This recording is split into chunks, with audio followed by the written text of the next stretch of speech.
Melihat Aditya mengunci diri di kantornya menolak untuk keluar, Laras mencibir. Dari sisi lain pintu, dia berkata, "Kerjasamamu dengan Rama berjalan lancar, siapa yang menyuruhmu untuk menghancurkan diri sendiri?" Meskipun nasib Rama juga akan sangat menyedihkan pada akhirnya, setidaknya kamu bisa menghasilkan uang darinya dan tidak berakhir di tempatmu sekarang, dimarahi oleh semua orang. Kamu bisa memilih siapa saja, tapi kamu memilih Lukas? Kamu memiliki begitu banyak artis untuk dipilih, namun kamu memilih Direktur Humas. Editor Aditya, saya benar-benar ingin tahu apa yang terjadi dalam pikiranmu itu. Setelah mengejek Aditya, Laras mengambil barang-barangnya dan mengucapkan kata-kata terakhirnya, "Dari situasimu sendiri, aku bisa melihat kerasnya kenyataan. Kenyataan bahwa orang-orang seperti kita tidak akan pernah bisa mengancam posisi Kenzi. Selama dia ingin melindungi seseorang, bahkan jika mereka berada dalam situasi yang mengerikan, pada akhirnya dia akan dapat membalikannya. Mulai sekarang, kamu bisa memainkan game ini sendiri. Kamu punya kartu yang bagus, tapi kamu benar-benar mengacaukannya." Aditya duduk di tengah kantornya, merasa kalah. Kantornya benar-benar berantakan. Tidak lama kemudian seluruh studio kosong, meninggalkan Aditya tertawa dan menangis sendirian seperti pasien gangguan jiwa. Seakan nasibnya belum cukup buruk, beberapa saat kemudian, beberapa pria bergegas masuk ke studio sambil memegang tiang besi. Mereka tidak hanya menghancurkan seluruh studio hingga berkeping-keping, mereka bahkan menyeret Aditya ke satu sisi dan mengalahkan siang hari yang hidup darinya. "Rama menyuruh kami menyampaikan pesan kepadamu, mulai hari ini dan seterusnya, dia tidak ingin melihat wajahmu muncul dimanapun di Indonesia. Kamu idiot yang tidak berguna." Setelah menghinanya, orang-orang itu melontarkan beberapa tendangan kasar ke dadanya dan pergi. Mengapa Rama begitu marah dengan situasi ini? Karena ketika dia mengetahui Wakil Presiden Mandala sebelumnya dipindahkan, dia pikir kesempatannya untuk masuk ke Mandala telah tiba. Dengan bantuan ayahnya dan pemegang saham lainnya, dia mengira dia memiliki posisi di dalam tas. Tapi, karena intervensi acak Aditya, Lukas sekarang menjadi wakil presiden yang baru. Semua pemegang saham tahu betapa pentingnya Lukas bagi Mandala. Dengan satu penyebutan sederhana dari Kenzi, para pemegang saham tidak punya alasan untuk menolak. Sementara itu, Rama tidak tahu apakah dia akan mendapatkan kesempatan itu lagi. Jadi, apakah nasib Aditya dianggap cukup menyedihkan? Selama 2 hari berikutnya, Aditya bersembunyi di sudut gelapnya seperti tikus, terlalu takut untuk mengobati lukanya dan terlalu paranoid untuk menemui dokter. Sejak dia merilis berita tentang Lukas, seluruh profesi reporter menjadi terlibat. Jadi, saat ini, dia tidak hanya bersembunyi dari Rama, Mandala, penggemar dan selebritas, yang terpenting, dia juga berusaha menghindari serangan dari rekan-rekannya. Karena, itu salahnya bahwa hari-hari mereka menjadi jauh lebih sulit. Seseorang yang bosan memasang foto Aditya bersembunyi secara online. Setelah Natalie melihatnya, dia menunjukkannya pada Alexa sambil tersenyum, "Lihat apa yang terjadi pada sampah ini." Alexa menerima telepon dan melirik sekilas sebelum menjawab Natalie, "Minta seseorang untuk mengiriminya uang atas nama Ayugani dan aku." Alexa, Natalie tidak begitu mengerti maksud Alexa. Bukan saja dia tidak menemukan seseorang untuk memukuli si brengsek itu sampai mati, dia bahkan ingin memberinya uang. Tidakkah menurutmu dilepaskan oleh musuh bahkan lebih menyakitkan? Dibandingkan dengan rasa sakit fisik, siksaan mental adalah cara pasti untuk melenyapkan musuh sepenuhnya.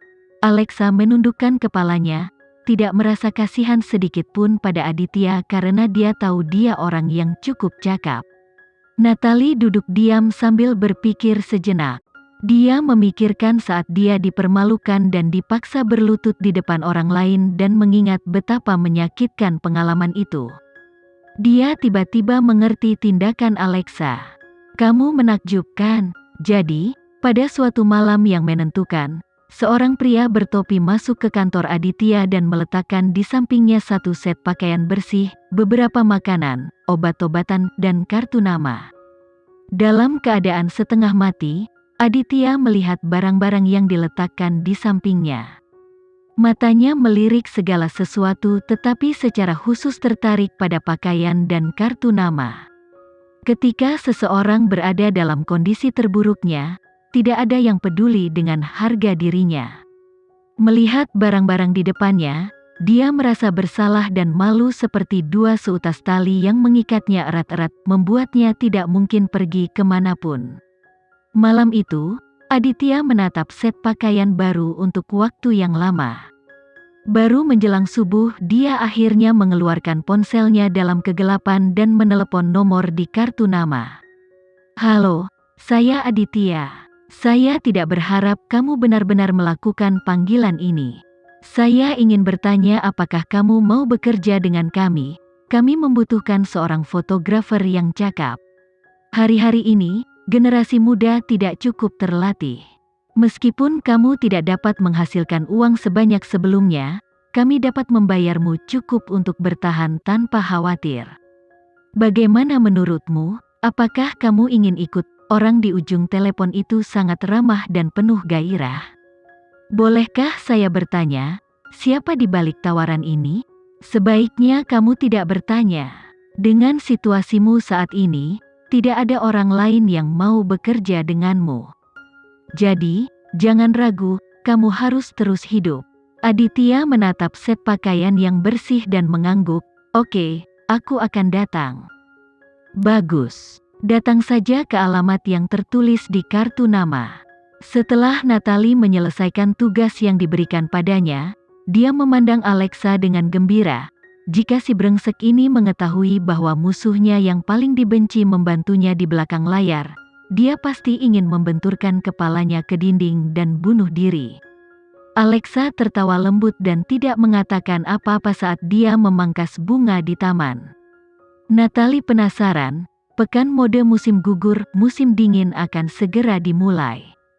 Apakah Tuan Kenzie menjadwalkan hal lain untukmu? Ayugani akan menikah. Aku akan pergi setelah pernikahannya, jawab Alexa dengan tenang. Begitu cepat, bukankah dia perlu bersiap? Hanya artis di Mandala dan beberapa teman dekat yang diundang ke Bali untuk pernikahan. Tidak banyak yang harus dipersiapkan. Alexa meletakkan gunting di tangannya. Meskipun dia melihat ke bawah, kata-katanya dalam dan bermakna, pernikahan tidak perlu megah. Orang hanya perlu melihat upaya yang dilakukan. Menurut cinta Ayugani untuk Lukas, bahkan jika tidak ada pernikahan, dia masih bersedia menikah dengannya. Lukas sangat keren kali ini, Natalie tersentak. Apakah kamu dan bos akan menghadiri pernikahan? Tentu saja, namun, tanpa sepengetahuan Aditya, Alexa telah mengatur agar dia menjadi fotografer di pesta pernikahan. Kali ini, dia akan dipaksa membuka mata dan menyaksikan wanita yang dibencinya, berakhir dengan akhir yang bahagia. Karena seluruh insiden pengungkapan, pernikahan Lukas dan Ayugani adalah sesuatu yang terjadi secara alami. Itu terjadi pada hari Lukas pulang setelah membalikkan keadaan di Black Label. Hal pertama yang dia lakukan saat dia masuk melalui pintu depan adalah berlutut di lantai, memeluk Ayugani dan Lukas dan berseru, "Ayo menikah. Ayo beri Giselle keluarga yang lengkap."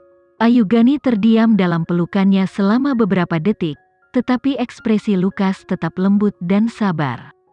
Setelah dia ragu-ragu selama beberapa waktu, Lukas akhirnya menarik perhatiannya kembali. "Ayugani? Hah? Aku bilang, ayo menikah." Ayugani melepaskan diri dari pelukan Lukas. Dia menutupi pipinya dan kembali ke kamarnya tanpa sepatah kata pun. Setelah menenangkan emosinya, dia akhirnya kembali ke ruang tamu untuk memberikan tanggapannya. Oke. Pada saat yang sama, dia menyerahkan daftar tamu dengan satu nama di atasnya, Alexa. Lukas menerima daftar itu dan membelai bagian belakang lehernya saat hatinya sakit. Dia kemudian menariknya ke pelukannya sekali lagi. Setelah hari itu, Lukas dengan cepat mengkonfirmasi daftar tamu dan memesan tempat pernikahan. Dalam satu malam, pasangan itu memutuskan segalanya dan keesokan harinya, Lukas sudah mengatur semuanya. Pernikahan itu akan diadakan dalam waktu setengah bulan di dalam resor Bali.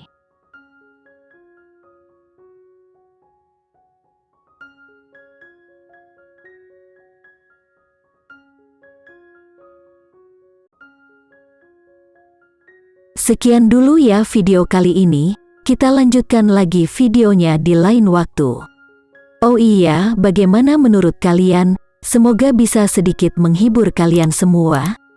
Untuk teman-teman yang baru nonton jangan lupa subscribe ya hehehe. Dan kalau teman-teman ada yang ingin gabung langganan bisa langsung gabung saja untuk dapat fitur yang menarik dan sedikit membantu Mimin. Terima kasih banyak sudah menonton, sampai jumpa lagi, bye bye bye.